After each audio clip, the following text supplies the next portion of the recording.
Hello दोस्तों, उम्मीद करता हूँ आप सब अच्छे होंगे।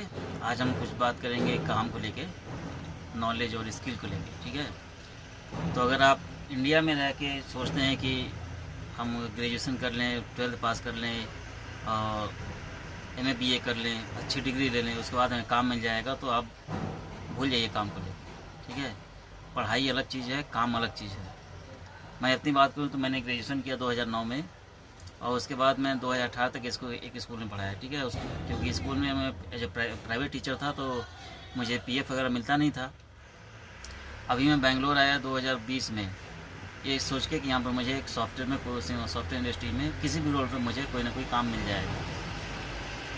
स्किल्स की बात करें तो मैंने डाटा इंजीनियरिंग सीखी, पाइथन सीखा, जावा सीखा, ठीक है, एनालिटिक्स सीखा, और 2-4 प्रोजेक्ट भी किए। और बड़े बड़े एमएनसीज़ में इंटरव्यू क्रैक करने के बाद जब बात आती है ज्वाइनिंग को लेके, तो ज्वाइनिंग में मुझे ये कह के हटा दिया जाता है कि मेरे पास कोई प्रूफ नहीं है। अरे प्रूफ नहीं तो कम से कम मैंने इंटरव्यू बिना नॉलेज के कैसे क्रैक किया?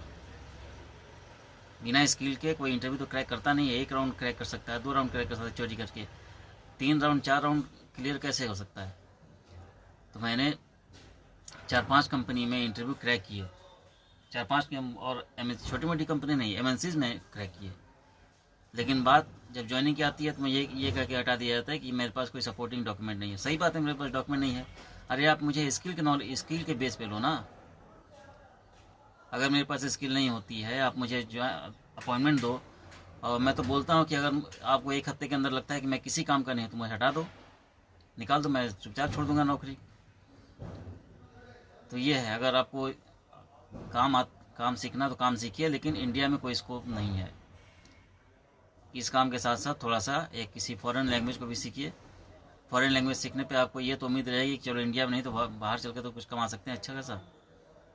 ठीक है, तो इस समय इंडिया, हमारे प्रधानमंत्री मोदी जी ने बहुत सारा इनिशिएटिव लिया है, जिसमें हमारे जापान से कोलैबोरेशन हुए हैं, रशिया से हुए हैं, जर्मनी से हुए हैं, फ्रांस से हुए हैं, पोलैंड से हुए हैं।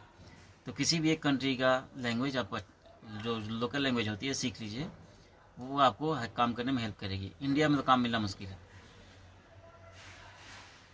ठीक है, मैं इतना सारा कुछ होने वाला, देखिए आज ट्रक चला रहा हूँ, क्या करेंगे? जीने के लिए कुछ तो करना है।